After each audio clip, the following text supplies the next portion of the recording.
প্রায় 28 বছরের মধ্যে সাংবাদিকতার মধ্যে আমি বহু সাংবাদিককে হারিয়েছি, তাদের হত্যা দেখেছি, তাদের নির্যাতন, নিপীড়ন, নানান রকম কষ্ট, পারিবারিক কষ্ট, নানান কিছু আমি দেখতে পেয়েছি।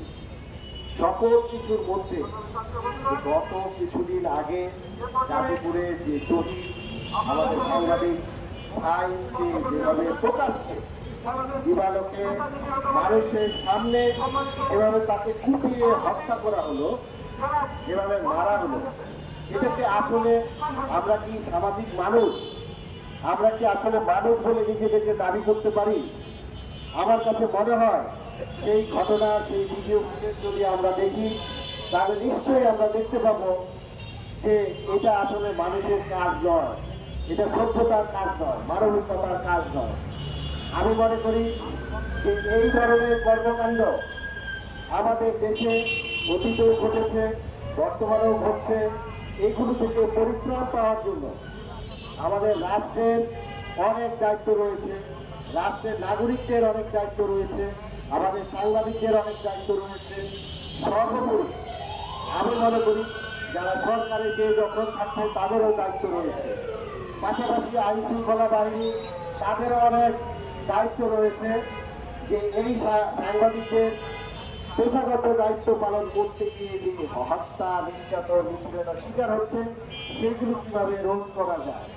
পাশাপাশি আমাদের যে বিচারালয় রয়েছে নিশ্চয়ই তারা বিচারের সেই প্রমাণপত্র দেখেই তারা বিচার করছে এবং বিচারের রায় দিচ্ছে।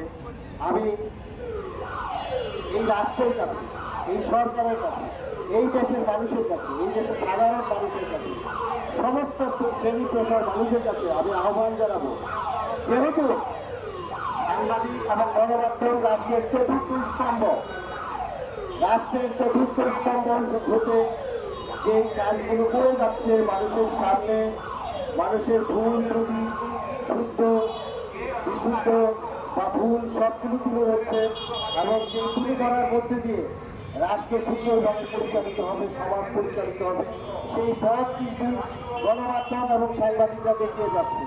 আর সেই সাংবাদিকদেরকে হত্যা করা হচ্ছে, সেই সাংবাদিকদেরকে নির্যাতন করা হচ্ছে, এটা অত্যন্ত দুঃখজনক এবং অত্যন্ত লজ্জাস্কর বলে আমি মনে করি। তাই আমি অনতিবিলম্বে যারা এই তুহিন হত্যাকাণ্ডের সাথে জড়িত তাদের আইনি দৃষ্টান্তমূলক শাস্তি দাবি করছি এবং এমন শাস্তি যাতে হয় এই শাস্তি রেখে ভবিষ্যতে কোনো সাংবাদিককে যাতে কেউ হত্যা তো দূরের কথা তার গায়ে হাত তোলার সাহস পর্যন্ত পাবে না।